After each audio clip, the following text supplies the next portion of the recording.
Sont représentées les anomalies thermiques à la surface des océans observées dans la bande 48 à 96 ans et pour la période s'étendant de 1926 à 1990.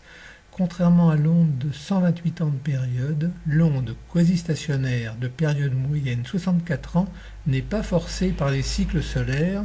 Le couplage entre les variations de l'activité solaire et les ondes de Rossby girales étant inopérant pour des périodes inférieures à 128 ans, comme le montrent les équations du mouvement.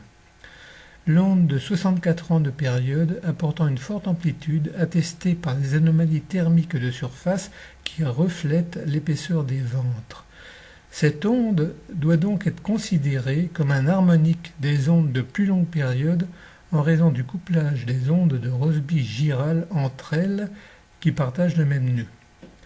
En l'absence de forçage exogène, c'est-à-dire externe au gire, l'amplitude de cette harmonique présente une grande variabilité d'un cycle à l'autre.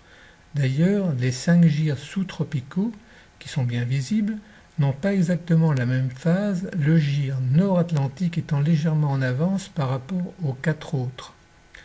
Au même titre que les ondes de plus longue période, l'onde de 64 ans de période moyenne exerce son influence sur la température des continents en raison des instabilités baroclines atmosphériques, cycloniques ou anticycloniques, générées par les anomalies thermiques de la surface de la mer aux moyennes latitudes.